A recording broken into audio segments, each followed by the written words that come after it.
Hello, my mathematicians. Today we're going to be looking at elapsed time, which can be found in lesson 10.7. Our first problem says a computer company claims its laptop has a battery that lasts 4 hours. The laptop actually ran for 200 minutes. Before the battery ran out. Did the battery last for 4 hours? So we're trying to figure out just the regular conversion here. And 1 hour equals 60 minutes. And we're going from small to large, so that means we're going to divide.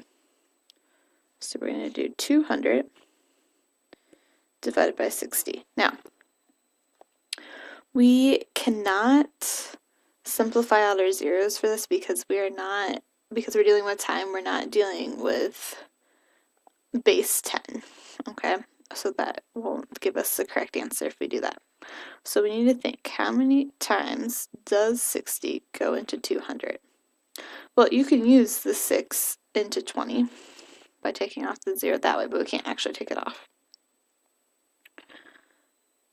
And so 200 goes into, or 60 goes into 200 3 times. 3 times 60 is going to be 180. So we're going to get 0. Let's become 1. That's going to be 10. 2. 1 minus 1, 0. So we're going to have 3, remainder 20, which means we're going to have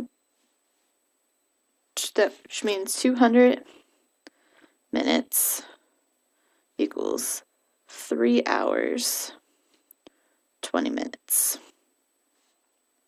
And that is less than 4 hours. So therefore, the computer did not run. So it did not run for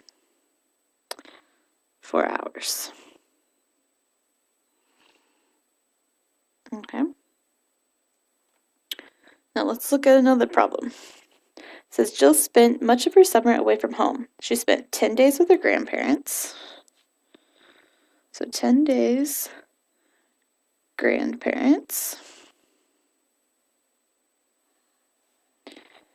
9 days with her cousins.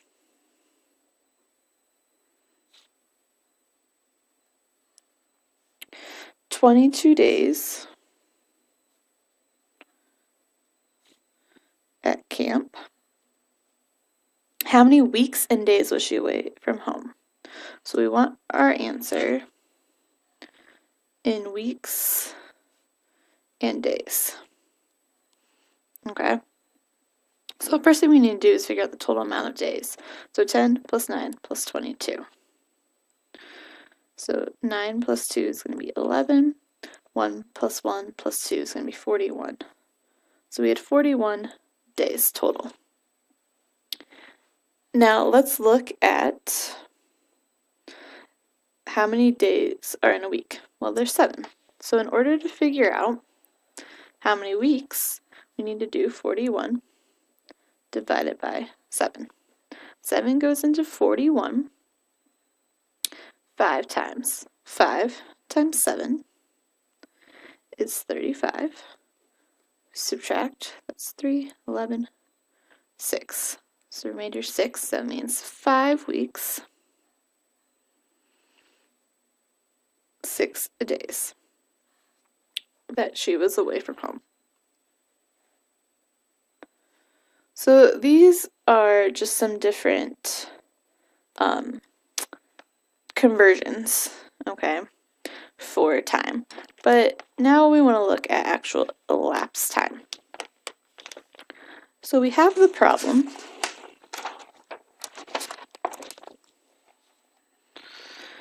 that Monica spends 2.5 hours working on a computer. So 2.5 hours on her computer. If she started working, so she starts at 10:30 a.m. We want to know what time she stopped.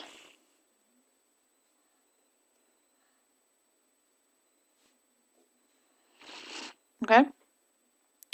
So, the easiest thing to do, let's first put this time into minutes. So we have 2 hours, and then half of an hour is 30 minutes. 30 minutes. Okay? So, if we're starting at 10:30, I will always like to take care of my minutes first. So I'm going to bump it to 11, because this is my 30 minutes. Okay?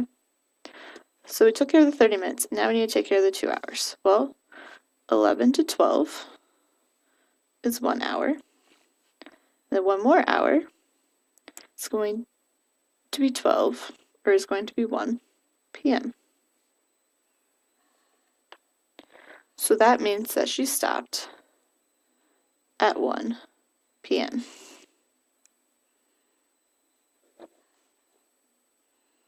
So we can use a number line in order to help us figure that out.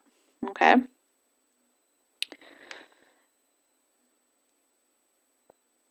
I'm going to stop here.